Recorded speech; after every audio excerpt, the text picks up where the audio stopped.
Coming up, some gaskets get the obligatory sniff test. The Lord's name gets taken in vain. Christ, well that only took half an hour. And I decide to sandblast my nuts.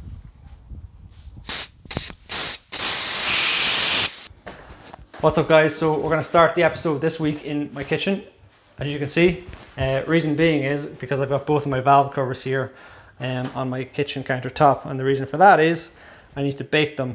So I've got my oven set to about 250 degrees Celsius, and the reason I'm actually baking them is because if I rub the finish hard enough, as you can see, it's still coming off because the paint never actually properly cured. This paint only actually cures high temperature paint once it's actually exposed to heat. So I don't want to put them on the car as is and have the engine heat them up, because by the time I even get to that stage they're going to be all scraped up and all scuffed because the paint never cured. So I'd rather have them cured now before I actually get the engine reassembled and started up. So I have my oven set to 250 degrees Celsius. There's going to be a bit of a problem here because the oven is nowhere near deep enough to accommodate the valve covers, so I think I'm just going to have them kind of hanging out. But yeah, I'm going to have them in for about 20 minutes and hopefully that gives it some level of cure. So yeah, let's give this a go. This is probably going to stink the whole house out, but needs must. And I'm just going to leave them in there. And hopefully they cure. A few moments later. Okay, so they've been in for about 10 minutes now. There's a bit of smoke coming out there, and there's a hell of a smell in here, and it's probably not safe to be in here whilst this is happening, so I'm going to give this another 10 minutes and get out of the room in the meantime. Right, it's a full hour later and it's time to turn this off. They've actually stopped smoking, which is hopefully a good sign, and I'm going to leave them at the back to cool overnight. Let's get these out. So it's the following evening and my valve covers have come up really well. They've cooled down. I'm not going to rub them here as my gloved hands are quite grubby, but I rubbed these earlier on with my bare hand and the finish is extremely hard, extremely durable, and as you can see it looks really good. So they came out really well, very happy with that. So this evening I'm moving on to the power steering pump and getting it back in the car. So I'm actually just consulting my notes here because there's a few things I've actually already forgotten. I haven't actually shown my notes before for very good reason, due to very poor handwriting. But I've basically been keeping track of every single bit of work that I've done on the car, just so if I ever have to consult it, like now, in terms of the reassembly, I know exactly what I'm doing. So pulley's going to go back on. I have this gasket for the rear of the bracket that the power steering pump mounts to, which I have temporarily mounted on the side of the engine, and you may notice it looks absolutely brand new. And the reason for that is I'm after picking myself up a bead blaster, which you can see down there, and I'll show you later on in the video the process with that. But as you can see, it looks absolutely brand new. That is 1 minute's worth of work compared to the amount of time I spend using steel wool and the likes. It's come up absolutely brilliant. So delighted with that. It's temporarily mounted, like I said, just so I can get the actual fitment right. And I can move on to now getting all these parts reattached on the power steering pump.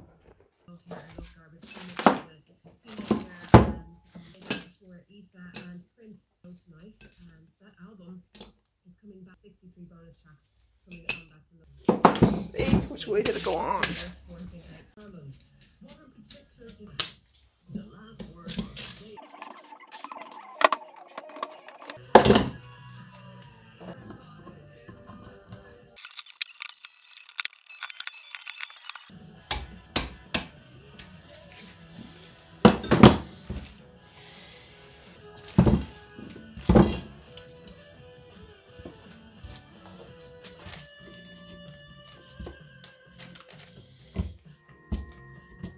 Two 2,000 years later.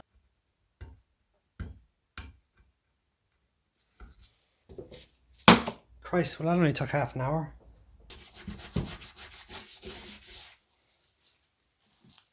I have my pulley sprayed so it's all nice and clean.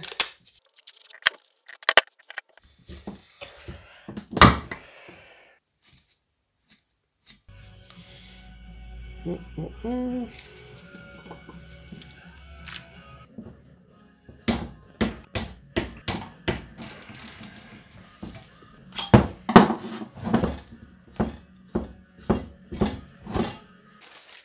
I'm just going to get this gasket installed, and it makes perfect sense to actually mount it onto the engine side before actually mounting the bracket on. So that's the general shape. Or is it? Nope, that's upside down. That's the general shape. So these locator lugs on each corner make it nice and easy to mount the gasket nice and square.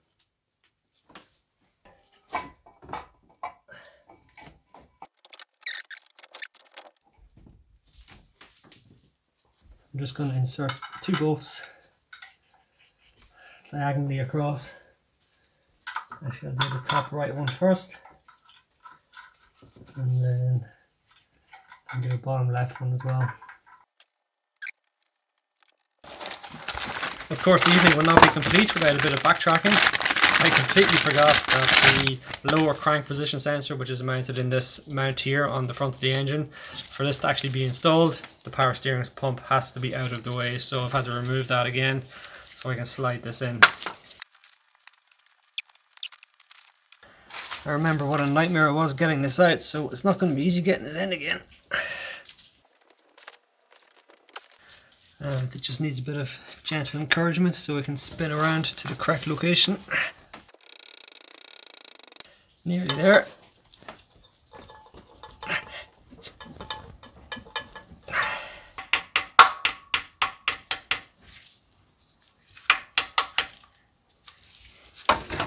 That feels good.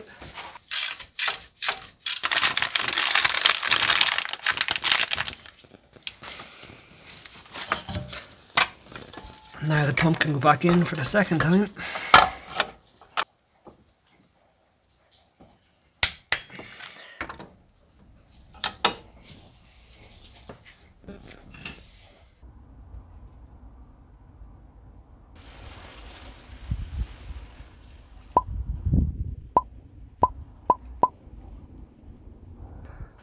Okay, so what I'm just doing here is I'm setting up my tarp across the garden to do some bead blasting. So as you can see, I've just got my bead blaster and it's powered by just a standard 50-litre air compressor, which I have set up in here. So the reason I have it so far away is you should never have your bead blaster and your compressor anywhere near each other, because this will just suck in all the dust on the bead, and that is something you definitely don't want to happen. So I'm going to get going on the intake manifolds, a few other parts, oil filter housing, all that kind of stuff. I'll just show you the glass bead here as well. And as you can see, it's incredibly fine. I'm actually not even going to touch it because, well, I just did. But if you get on your hands and rub your hands together, you can actually cut your hands pretty easily. So it's very abrasive stuff. Now, as you can see, I obviously don't have a bead blasting cabinet. But I mean, that stuff is so cheap. It's only €8 for a massive bag of it. So I don't mind losing it, as long as you're taking the proper precautions with safety equipment. And you don't mind the place getting a little bit messy. There should be no real issues. So this is the bead blaster, only 130 quid, super cheap. And you basically just fill the sand through the top, pressurize the system, and then this is your actual gun here. So just lever action, and that releases the actual airflow and glass beads. So I'm just going to start on these parts. That's a mount from the right side of the engine, oil filter housing. That's the center V value pan cap. Or top plate. So I'm just going to start on these kind of less critical parts where it doesn't really matter what they look like, and I'll see how it goes. So you get a hood with the bead blaster too, and yeah, let's get started.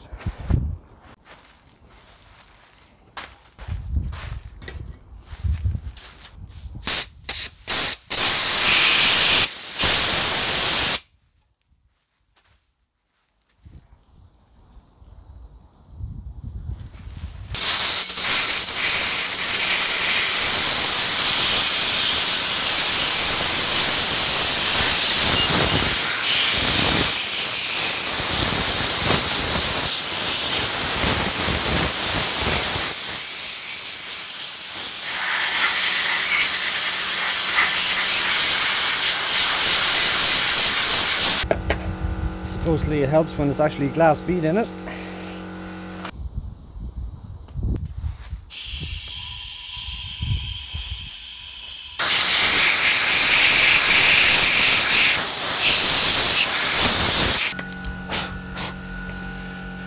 Take a look at that. I mean, what's that? 2 minutes work, not even 2 minutes. Obviously no point in doing the back, but it just looks like a brand new part. Fantastic. Okay, I'll move on to this valley pan cover now. This was an absolute nightmare to get clean because of all these holes and everything inside it. Just really hard to get all the dirt and grit that's gone inside there, so it'll be interesting to see how the blaster handles this.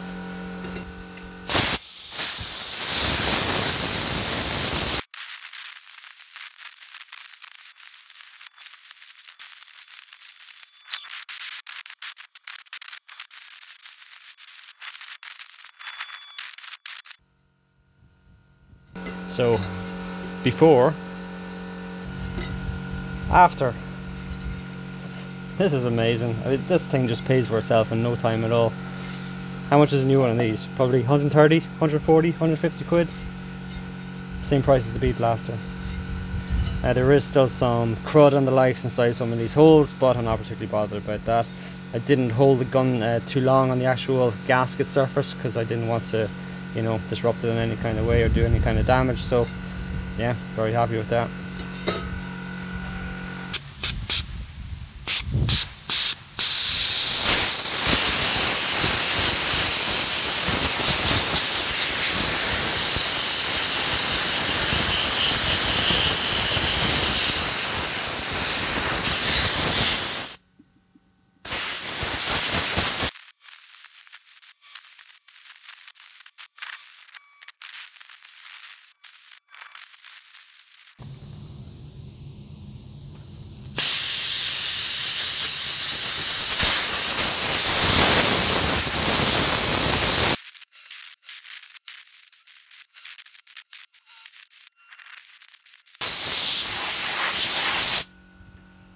Alright, another fantastic result. Look at that. I don't think I was even considering going out and buying the new one. 5 minutes work and it's brand new. Delighted.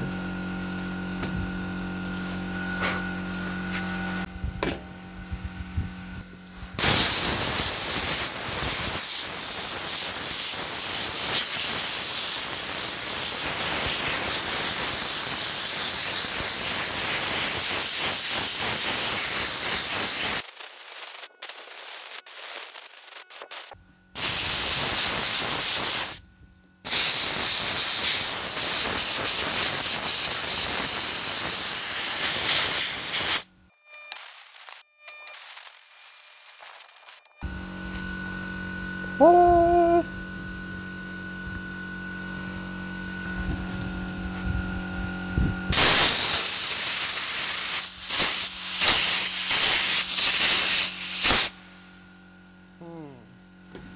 Out of air again.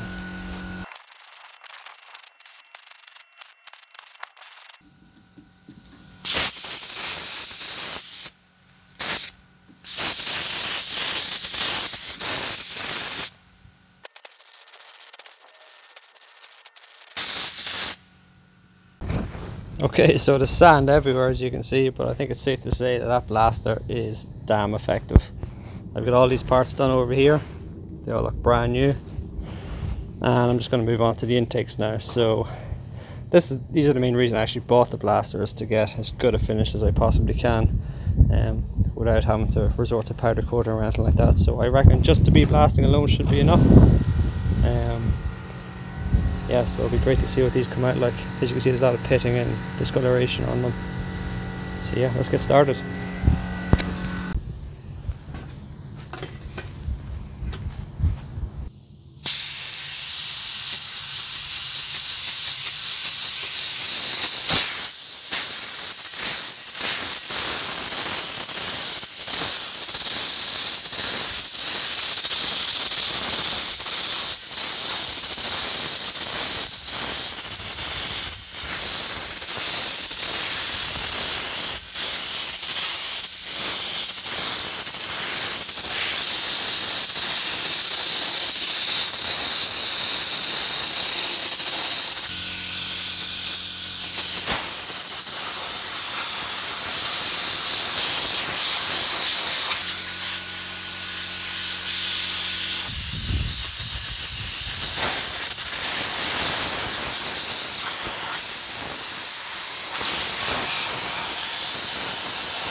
Oh. Done, finally. Well, I'm finally finished. I got everything cleared up, and this is the end result. I can't get over the finish on these. Absolutely brilliant. I've been at it for so long now that it's actually gotten a bit dark. The main thing that holds up the entire job is that 50 litre compressor. I think if you have anything less than maybe a 150 or 200 litre compressor, you're just kind of wasting your time on a large project. Unless you've got like just a small individual piece, it's perfectly adequate. But regardless of that, the finish came up absolutely brilliant. I may actually polish these ribs. I'll get the Dremel tool out. I might have an actual stainless polish finish on them. But otherwise I think I'll just leave them as they are. Again, the oil filter housing came up absolutely perfect. Same with that side mount bracket. And then the actual blaster was playing up a little bit when I was working on these, so the finish isn't just quite as good. But I mean, that rusted finish that was on that pipe is just completely gone. The connector's like new. You can even see the actual solder joint there. Just cleans everything up really, really nicely. Absolutely delighted. So I mean, if you added up the value of these parts, you're probably, I'm not sure, 1,500 euro, something like that. And they look absolutely immaculate. They look brand new. So well worth the investment.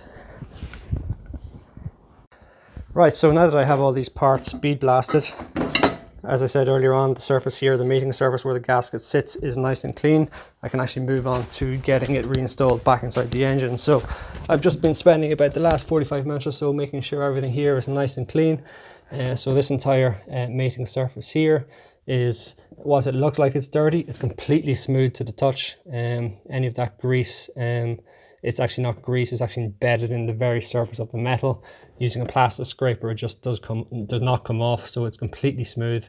The only thing left is basically all these kind of remnants of limescale. That's not actually dirt. It's actually embedded onto the metal. It's almost welded onto it, so that just doesn't come off, so that will do no harm at all. So as long as that mating surface where the gasket's going to go is nice and clean, which it is, I shouldn't have any issue. And I basically stuck the vacuum down there as well, so all the dirt and grit that was down there is now gone. So I'll just show you the gasket now. The gasket itself, some people actually use this in conjunction with, I actually have a sealer here, which I'm absolutely not going to use, because you should not use a sealer in conjunction with these gaskets. It's actually a very thick gasket, as you can see. So it should make a nice good seal, and it's kind of oriented such that you can't get the direction of the gasket wrong. It's basically kind of keyed so it only goes on the correct way, which is with the writing facing down and the green facing up. So I have a whole new set of bolts here as well. They're going to go in, and I can get started on that now. So I'll just get the gasket in position first. Like that, and let's see how it sits. Okay, so the holes aren't quite lining up. I'm just going to stretch the gasket a little bit. Hopefully it'll widen out a bit as such.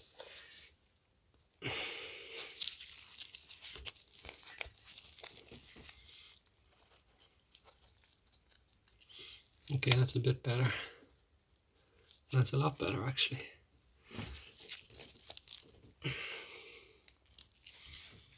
Okay, that looks good.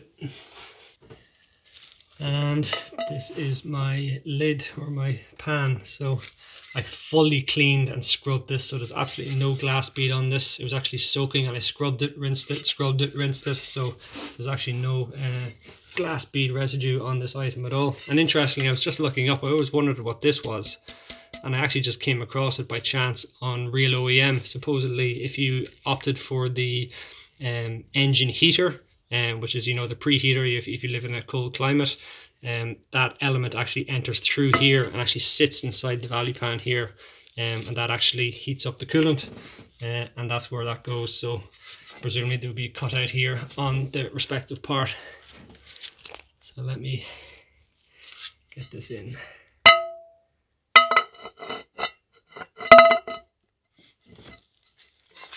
All I can do is hope that all the holes line up.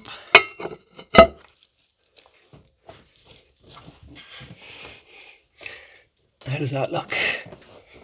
Okay, so it's slightly out of place on the opposite side, but all these holes look good. Funny enough, it seems to be these two holes, which are diagonally across from each other, aren't properly centered, but everything else is. Okay, that's good. Okay, so I'll just use this pick just to center the gasket. The weight of the actual lid should keep it in place, which it looks like it is.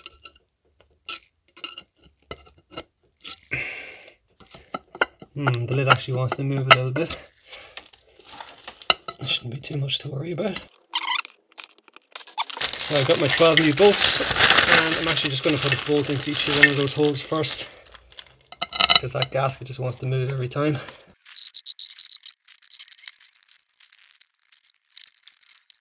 That's all 12, and there's a nut on each end as well. And as you can see, I forgot to put any washers on the bolts, but they are now installed. So I'm just going finger tighten out all these bolts, and I'll torque them down to spec.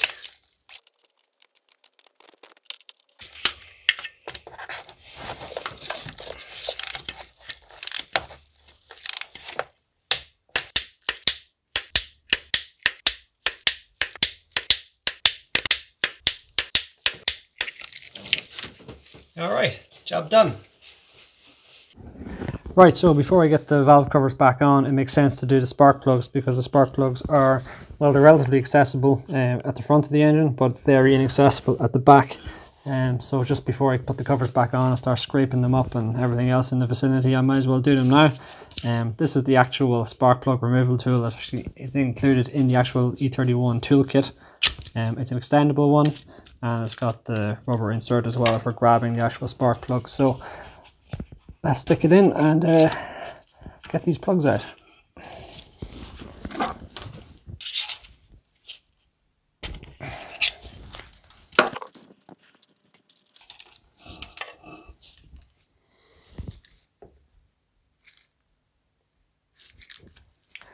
That's pretty black looking.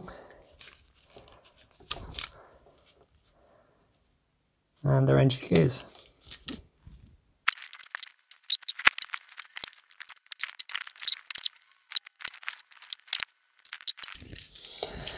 And now the fun one.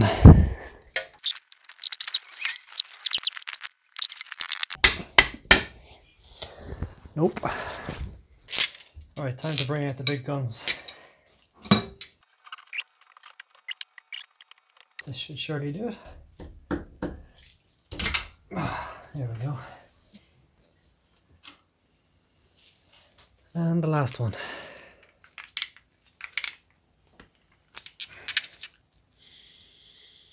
Just as bad as the rest.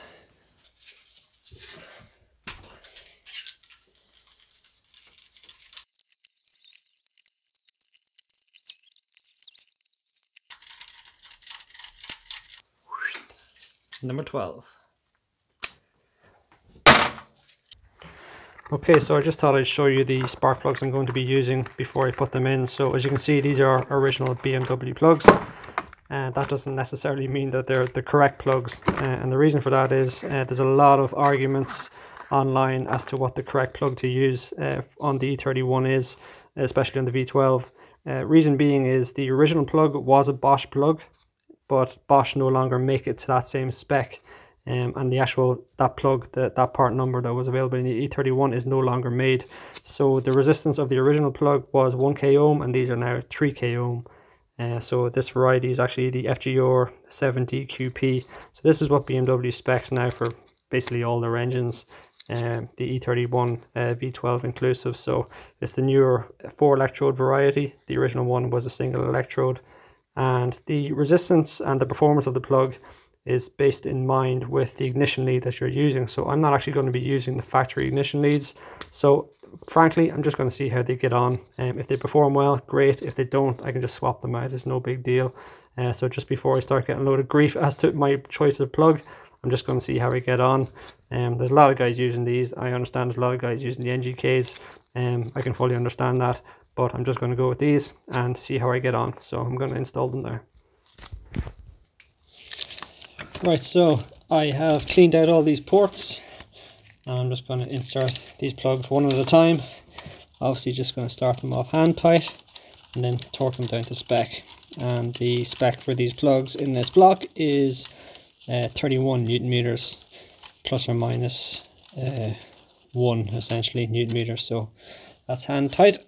I'll move on to the second one.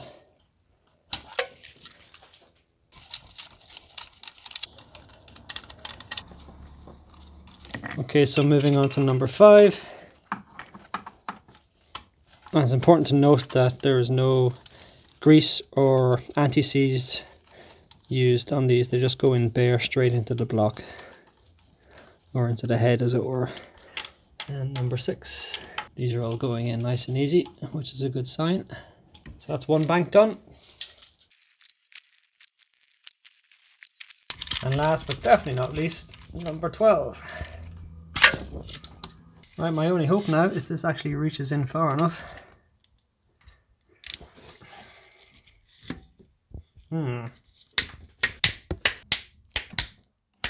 What an absolute pain in the ass these are. I'm actually surprised by how much torque it takes to tighten these down, but I am doing it to spec.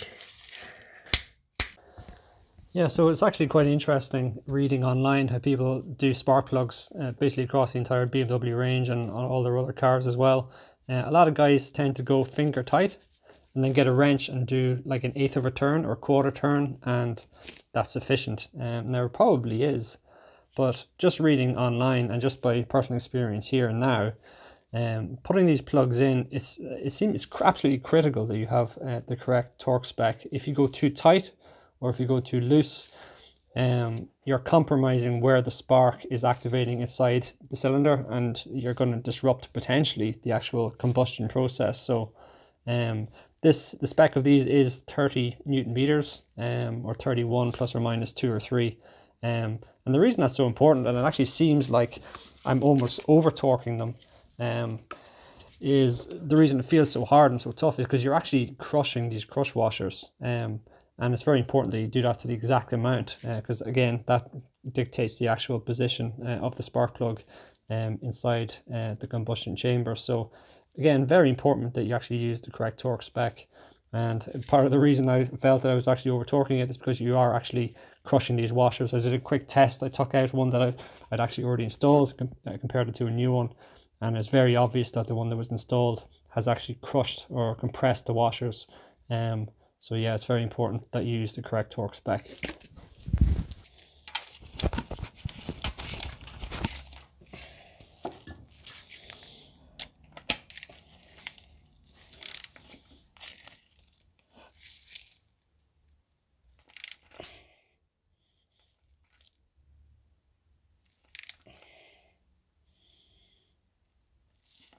See, it just seems extremely tight, but this is the correct spec. There we go. And number 12. Yes, that feels good. Oh, and the bit came out in one.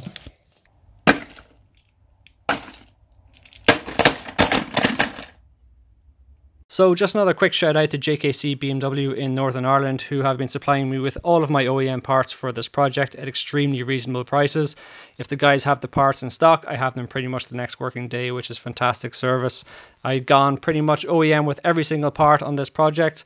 It's going to stand to the quality of the car once it's done. I know the parts are going to fit, and like I say, I know the quality is going to be there as well. So if you need anything at all, JKC BMW, give the guys a shout. They're great to deal with. Okay, so I'm just giving the inside of the heads a bit of a scrub down. When I say scrub, I mean a bit of a wipe down. There's just bits of dust and bits of fluff that have been floating around in here for the last few months while the actual covers have been off. I will pour some oil back over the actual cams before I put the covers back on, but I just want to get any little fragments or any little bits out of the heads before they do.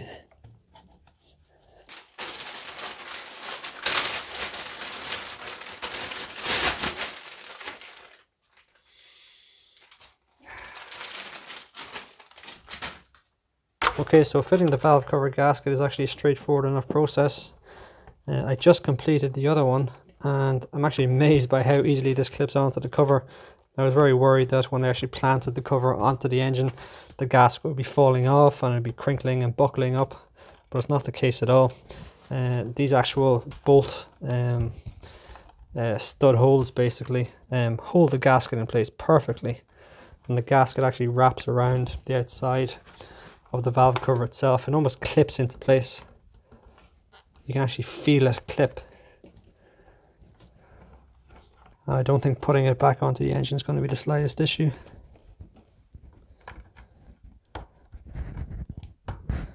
You can hear that, you can actually hear it clicking.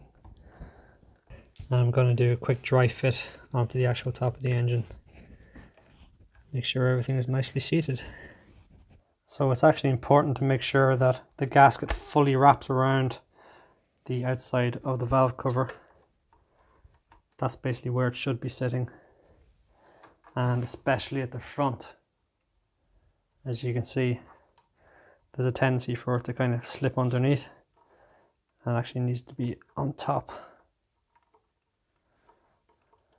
like so. So yeah. So just before I reinstall the valve covers, I'm going to apply some of this high temp black RTV silicone gasket maker across any breaks in the actual timing case. So this was done originally when the engine was assembled, and you'll have a location here, here, up here, again, wherever the heads actually meet the front of the timing cover, and back here just out a shot on the back side of the engine as well. So I'm just going to apply it now. It also has to flash off, and that takes about 10 to 12 minutes.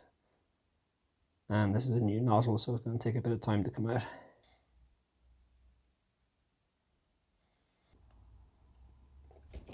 Okay, so I've practiced dry fitting, like I said, the valve cover on a few times, so I should get this next fitment on absolutely perfect first go. And this is the oil I'm going to be using for the rebuild, which is just Mobil Super 2000. It's a 10W40 and a semi-synthetic, as you can see. I'm just going to pour it basically all over the cams, on the lobes, and just get everything kind of re-lubricated before the engine starts up again.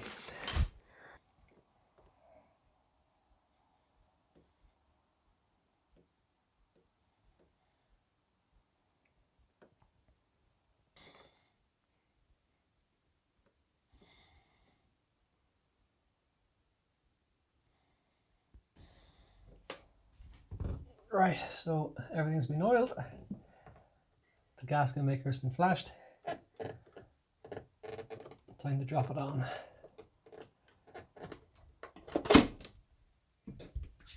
There we go. Nice and easy. Just want to make sure it's nice and fitted everywhere that it should be. That's all uniform. And especially around the back, because around the back was actually pinching earlier on. Yeah, that seems good. I was actually searching for ages there trying to find the bolt that was missing here and from the far side, and I realised it's actually still in the fan shroud here, or sorry, not the fan shroud, this actual rubber shroud that sits on the front of the engine, and these bolts actually go straight through that. And the bolt was actually still in it, so mystery solved. So I've got all of my nuts and bolts here, made up of acorn nuts, regular nuts, and then the bolts for the front of the covers, so I just need to keep track of which one is which. So the nuts by themselves go in this position and this position. You can tell because they have the longer studs, which accommodate the mounting brackets that actually sit on top of these.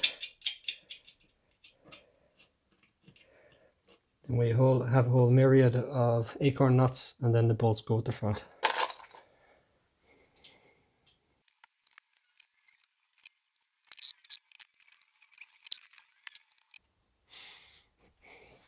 So the torque for these is 10 Newton meters, but as usual I'm just going to hand tighten them first.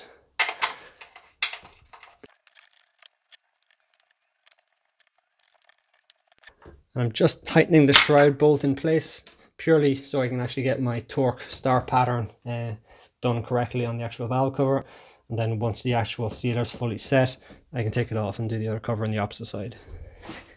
And the torque value here is 10 Newton meters.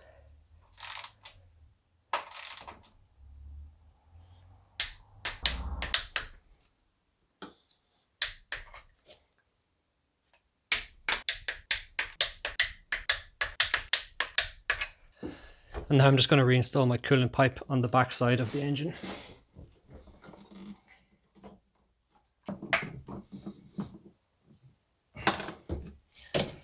Done. Okay, I'm moving on to the right side valve cover now, and what makes this a bit more awkward is this. So your entire injector harness is basically in the way, and this wants to ordinarily sit flat or right up against the actual valve cover. So I've got it tied back. This is literally as far back as it wants to go basically, and the valve cover needs to be basically slotted in and then planted down. And make sure this bracket doesn't get in the way. Again, this is pretty much as far back as it's going to go, and obviously it's crucial that the gasket doesn't get pinched in any kind of way. So I'm going to get the sealer on all the gaps here and then go from there.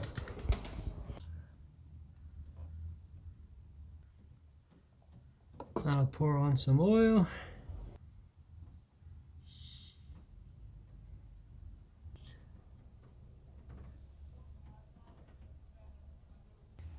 And now I can refit the cover.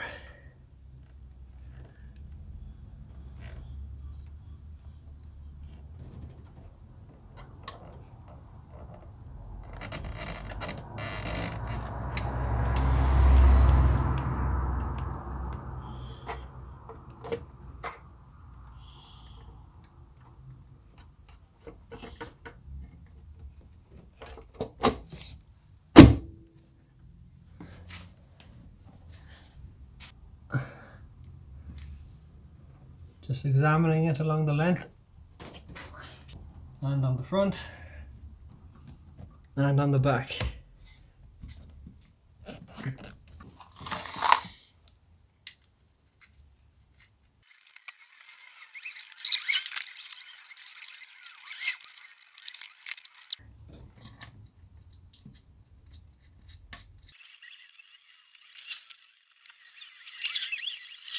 And the last one to go on actually isn't an acorn nut or even a nut, it's like a rubber bushing standoff piece, and that screws straight down.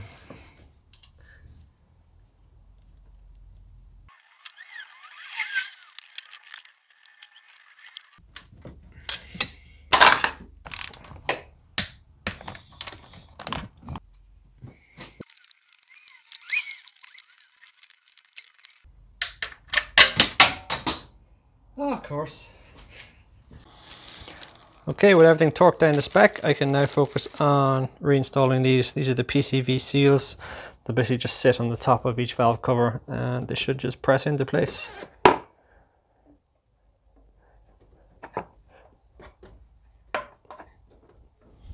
Perfect.